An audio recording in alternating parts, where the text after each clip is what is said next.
All right, strap in, everyone. We're going deep on Francis Ngannou. The Predator. Yeah, the name says it all, right? Absolutely. You guys sent in a ton of stuff, articles, notes. It's amazing. Look at it. And we're going to really try to understand how this guy went from basically nothing to the top of the UFC. Yeah, and it's not your typical, like... rags to riches. Yeah, exactly. Because there are so many points where it could have just...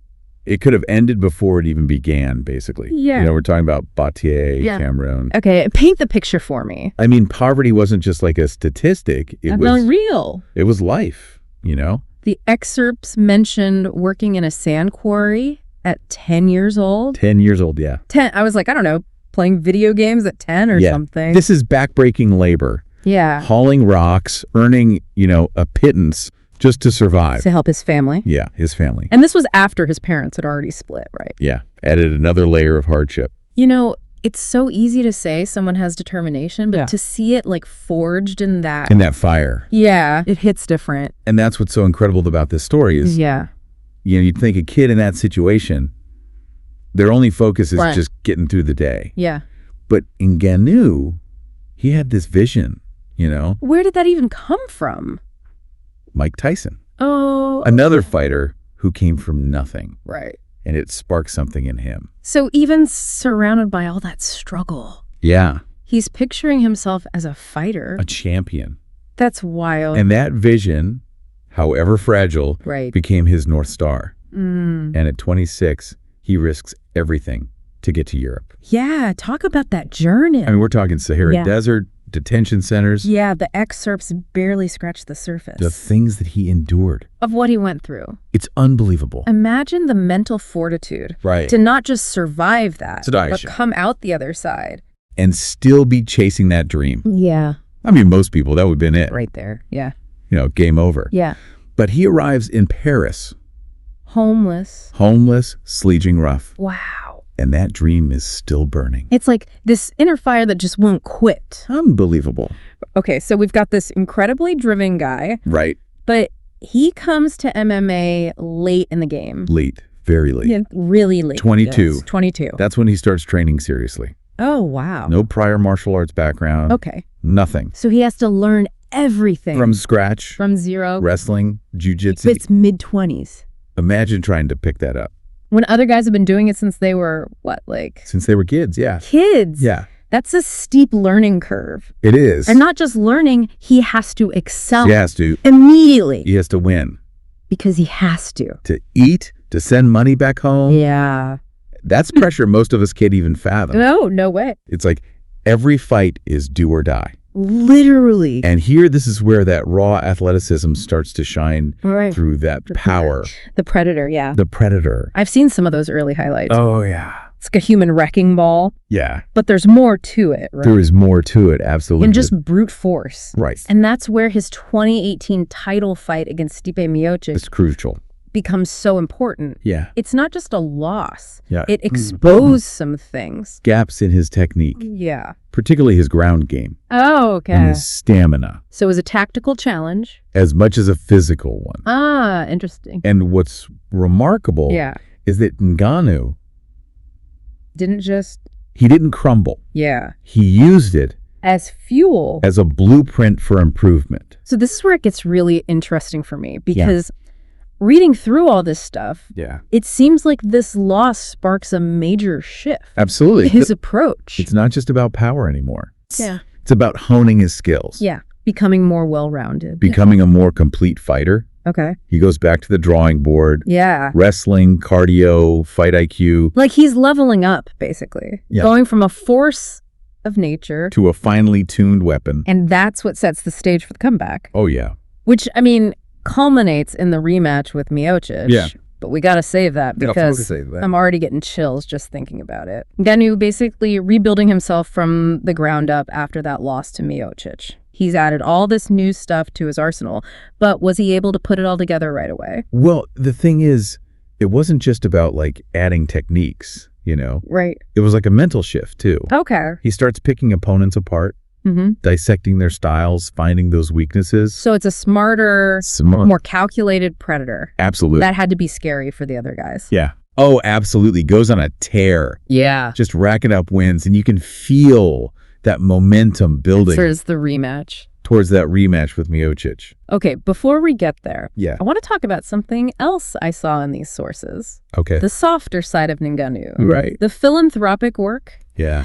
Setting up that gym in Cameroon. The Francis Ngannou Foundation. Did that start before or after he became champion? It was actually during this comeback phase. Really? Yeah. Even while laser focused on his own goals. It's like he never forgot where he came from. Never forgot. It's pretty remarkable when you think about it. It is. Most fighters are just trying to survive, get to that next paycheck. And here's Ngannou already thinking bigger. Yeah, a deeper sense of purpose. Yeah. It's not just about him. Yeah. It's about using his platform to help others. Especially back in Cameroon. Where opportunities are so limited. Yeah, absolutely. Powerful stuff. Okay, let's talk about that rematch with Miocic, because it feels like this wasn't just another fight. No, this was about proving he had evolved. Right, not just as a fighter. As a man. As a person. Exactly. So what was the vibe like going into this one? Oh, man. The energy was electric. Yeah. Everyone wanted to see if he could conquer the guy who had, exposed those weaknesses. Exposed those weaknesses before. Right. And what unfolds is just, a masterclass. Okay. In calculated aggression. Wow. He knocks Miocic out. Second round, yeah. Claims the UFC Heavyweight Championship. Becomes the champ. I'm getting chills, seriously. It's an incredible moment. More than just the physical victory, though. It's Right. like this culmination of an unbelievable journey. Yeah, from sand quarry to top of the world. It's the storybook ending. Right. But here's the thing. Okay. With Ngannou, the championship isn't the final chapter. Oh, no. It's like the start of a whole new fight. What do you mean? A fight for something bigger than himself. You're talking about the clashes with the UFC, right? I am. The fighter pay debate, his eventual departure. That's where things get really complicated. Yeah, because this is where we see Ngannou the fighter becoming... When you do the advocate. Right. He's not just winning fights. He's speaking out. He's challenging the system. About fighter pay, healthcare, the power dynamics. And this is a reigning champion putting it all on the line? He was. Now, some people said he was being ungrateful. Right, that the UFC made it. Right, gave him the platform. Yeah.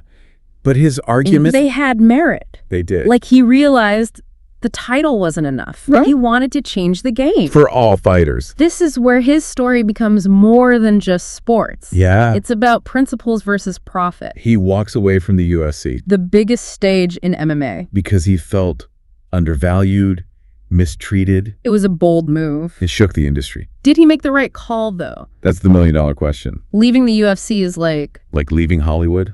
For an indie film studio. You're giving up so much. Visibility, sponsors. So what happens next? He signs with the PFL. The PFL. Yeah, a new organization. They emphasize fighter partnerships, revenue sharing. So it was a gamble. It was. But it aligned with his values. Absolutely. So he's not just fighting for himself anymore. Right. He's trying to build a new model. A more equitable one. What about the boxing? Right. He went toe-to-toe with Tyson Fury. The heavyweight king. How did that come about? Bendu always had this interest in boxing. Okay. Saw it as the ultimate test of power. And after leaving the UFC... he had the freedom to pursue it. And he fought Fury, the champ. He did. And lost. He did, but he knocked Fury down. He did. Even in defeat, he made a statement. He did. That he belonged. So where does this all leave his legacy? Where does Ngannou fit in the grand scheme of things? Yeah, because it's more than just wins and losses at this point. It's way bigger. I'm really curious to hear your take on all this. It's complicated, right? You've got the athleticism, the knockouts. The spectacle. Yeah, he's a global icon because of that. Right. But to just focus on that. It's like missing the point. Yeah, it's almost like saying Van Gogh was, I don't know. He's just good with colors. Yeah. But there's so much more. And that's what makes this whole post-UFC thing so fascinating. Exactly. Because he's still shaping his legacy. Not just by fighting. Right. It's bigger. By challenging the whole system. So break it down for me. Okay, the PFL? Yeah. It's a risk. It's not the UFC. Right. It's not as big. But they say they're fighter-centric. Okay. It's a platform for him to prove his point. That fighters deserve more. More autonomy, more money. It's like a social experiment. In a way, yeah. He's putting his career on the line. He is, absolutely. And the boxing. Right, even though he lost. He lost, but... he showed he could compete... at that level. With the best. Yeah. Outside of MMA. It's like he's transcending categories. Exactly. I defined my own path. And that brings us back to the gym in Cameroon. Right. That's not just a side project. No, it's the long game. It is. Ngannou gets it. Lasting change. It takes more than just one person winning. Exactly. He's creating opportunities. Where there weren't any. Especially in a place like Cameroon. Yeah, he's planting seeds. Hoping they grow into something bigger. Investing in the future. Of the sport. Of those kids. This is where I think his legacy is going to be the strongest. I agree. No matter what happens in his fighting career. He set a precedent. He did? He showed fighters they have options. Yeah, they don't have to just accept whatever. But they have leverage. So he's a disruptor. A champion for change. He's doing all this A&D, still fighting at the top level. It's a powerful combination. It's really making me rethink that whole... Shut up and dribble. You know? He's using his platform to elevate the conversation. To force people to see the reality. Of how things really work. So what's next? That's the big question. Will other fighters follow him? Will the PFL take off? What about Ngannou's own goals? We don't know. That's the beauty of it. Yeah. His story's still being written. He's shaping the future. Of the sport, of his community. That's a great place to leave it, I think. I think so too. We started this deep dive wanting to understand Francis Ngannou. The fighter. But we got so much more. We saw a man challenging the status quo. Fighting for something bigger. Than himself. And that's something we can all learn from. Absolutely. Huge thanks to you for helping me break all this down. My pleasure. And to all of you listening, thank you for sharing these amazing sources with us. Keep those questions coming. It's been an incredible journey. It has. And I have a feeling this is just the beginning. For Francis Ngannou. For all of us, really. Maybe so. Keep learning, keep questioning, and keep your eyes on the predator. He's going to keep surprising us. You got that right.